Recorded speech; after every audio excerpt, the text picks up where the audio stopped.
नमस्कार मित्रांनो. झटका, अपस्मार याविषयी ही जी मी नवीन सिरीज सुरू केली आहे त्याच्या तिसऱ्या व्हिडिओमध्ये आपले स्वागत आहे. तर मित्रांनो, आपण ह्या व्हिडिओमध्ये झटक्याची लक्षणे काय, म्हणजे झटका नेमकी कोणत्या प्रकारे असा दिसून येतो, झटक्याचे वेगवेगळे प्रकार कोणते, त्याविषयी आज चर्चा करणार आहे. मित्रांनो, आपण जर प्रथमच माझ्या चॅनलला आला असेल तर प्लीज माझ्या चॅनलला सबस्क्राईब करा.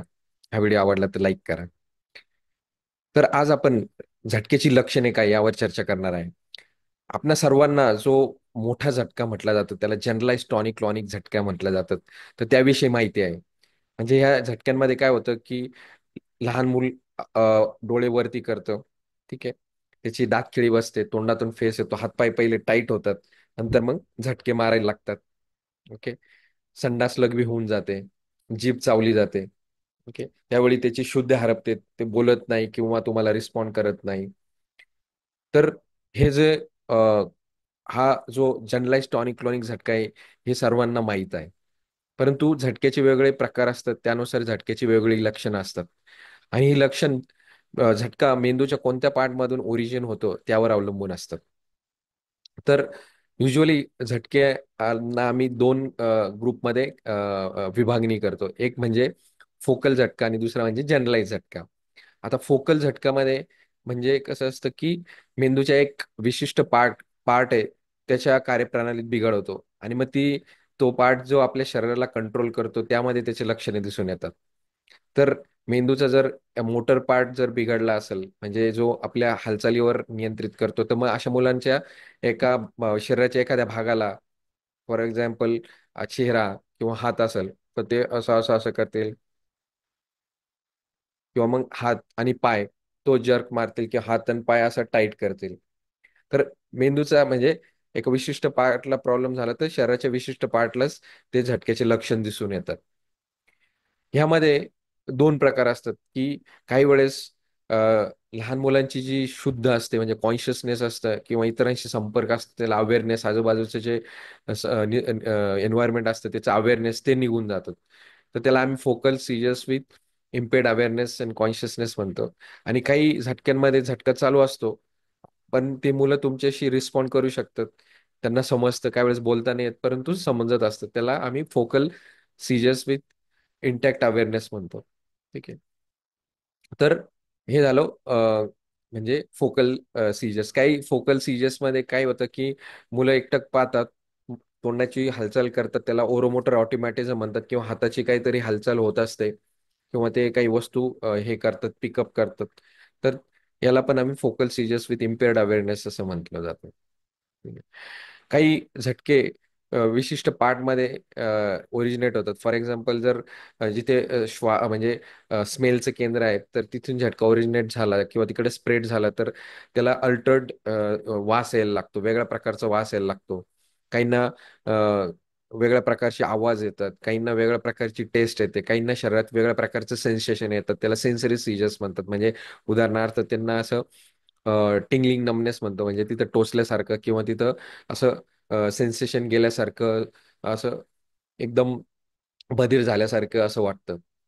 काहींना बिहेवियर चेंज होतात, म्हणजे ते लाफ्टर करायला लागतात, ते वेगळ्या प्रकारे बिहेव करायला लागतात किंवा वेगळंच बोलायला लागतात. त्याला बिहेवियरल आम्ही सीजर्स असं म्हणतो. काही वेळेस वेगळे म्हणजे विचार मनामध्ये येतात, त्याला डेजावू वगैरे, म्हणजे आपण असं वाटतं की पहिलेच कधीतरी हे गोष्टी झालेल्या आहे. तर असे वेगळ्या प्रकारचे लक्षणं असतात, हे रेअर सीजर्स असतात, पण असे पण लक्षणं असतात. आता जे जनरलाइज सीजर्स असतात त्याच्यात आपण तर पाहिलं की जे जनरलाइज टॉनिक क्लोनिक असतात, काही झटक्यांमध्ये शरीर फक्त टाईट होऊन जातं, डोळे वरती होतात, त्याला जनरलाइज टॉनिक सीजर्स म्हणतात. काही झटक्यांमध्ये शरीर फक्त असं जर्क मारक, त्याला क्लॉनिक सीजर्स म्हणतात. ओके. काही झटक्यांमध्ये मूल फक्त एकटक पाहतं आणि लगेच नॉर्मल होऊन जातं. काही सेकंदच हे झटके राहतात आणि दिवसातून बऱ्याच वेळा होतात, तर त्याला आम्ही ऍबसन्स सीजर्स असं म्हणतो. काही झटक्यांमध्ये जे शरीराचे जे मसल्स असतात ते फ्रॅक्शन ऑफ सेकंड साठी कॉन्ट्रॅक्ट करतात.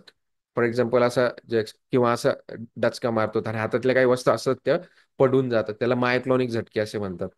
काही झटके युजली हे 2 वर्षाखालील मुलांना होतात. तर त्यामध्ये मुलं आहे ना असे डचकतात, एका पाठीमागे एक डचकतात. ठीक आहे. ठीक आहे. किंवा पाठीमागे डचकतात असे. तर त्याला आम्ही इन्फंटाईल स्पॅझम नावाचा झटका म्हणतो. काही काही झटक्यांमध्ये म्हणजे व्हिज्युअल सीजर्स, म्हणजे त्यांना वेगळंच प्रकारचं दिसलं जातं किंवा पूर्ण अंधार होऊन जातो. तर अ, याला पण आम्ही व्हिज्युअल सीजर्स असे म्हणतो. तर हे झटक्याचे वेगवेगळे लक्षण आहे. तर यापैकी अ, आपल्या पेशंटला, आपल्या बाळाला जर काही लक्षणे असेल तर तुम्ही त्याची डॉक्टरांकडून तपासणी करून घ्या. कधी तुम्हाला तुमच्या बाळामध्ये असे काही लक्षणं जाणवत असेल किंवा काही लक्षणं असे जाणवत असेल की ज्याच्यामुळे तुम्हाला काळजी वाटत असेल, तर ते तुम्ही तुमच्या मोबाईलमध्ये जरूर रेकॉर्ड करा आणि ते डॉक्टरांना दाखवा. कारण की झटक्याचं निदान हे मॅक्सिमम त्यावेळी काय लक्षणं असतात, तुम्ही काय पाहतात त्यावर अवलंबून असतं. बऱ्याच पालकांना ते सांगता नाही येत, त्यावेळी घाबरलेले असतात किंवा बरेच पालक ते पाहत नसतात. अ, दुसऱ्याच फॅमिली मेंबर्सनी पाहिलेलं असतं किंवा शाळेत त्या गोष्टी झालेल्या असतात. तर कधी असे ॲबनॉर्मल गोष्टी झाल्या तर त्याचं तुम्ही व्हिडिओ रेकॉर्डिंग करा आणि ते तुम्ही डॉक्टरांना दाखवा. आणि ते त्या झटका आहे का नाही त्याच्यासाठी खूप महत्वाचं ते योगदान करेल. आणि डॉक्टर व्यवस्थित हिस्ट्री घेऊन त्याचं एक्झामिनेशन करून व्हिडिओ पाहून आणि मग त्याची तपासणी, म्हणजे ईजी नावाचा तपास असतो, गरज पडलं ते MRI, त्याच्यानुसार मग त्याचं निदान करेन आणि त्याची ट्रीटमेंट करेल.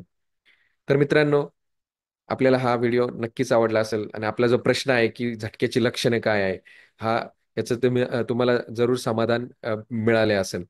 तर हा व्हिडिओ आवडला असेल तर माझ्या चॅनलला प्लीज सबस्क्राईब करा, या व्हिडिओला लाईक करा. तुमच्या बाळाला काही असे ॲबनॉर्मल मुवमेंट्स होत आहेत की ते तुम्ही कमेंट बॉक्समध्ये लिहा. आणि प्लीज प्लीज हा व्हिडिओ जास्तीत जास्त लोकांना शेअर करा. कारण की आपल्याला ह्या समाजामधून एपिलेप्सी चं इरॅडिकेशन करायचं आहे. आणि त्यासाठी एपिलेप्सीचं अवेअरनेस होणं खूप गरजेचं आहे. कारण की एपिलेप्सी विषयी समाजामध्ये खूप साऱ्या अ, चुकीच्या भावना आहे. त्यामुळे अशा पेशंट्सला डिस्क्रिमिनेट केलं जातं, समाजापासून दूर केलं जातं. तर एपिलेप्सी हा मेंदूचा आजार आहे, तो औषधाने बरा होऊ शकतो आणि असे व्यक्ती नॉर्मल जीवन जगू शकतात. तर तुम्ही समाजासाठी काही कॉन्ट्रीब्यूट करायचं असेल तर हा व्हिडिओ जास्तीत जास्त लोकांना शेअर करा. आणि हा व्हिडिओ पाहिल्याबद्दल खूप खूप धन्यवाद. Have a wonderful day.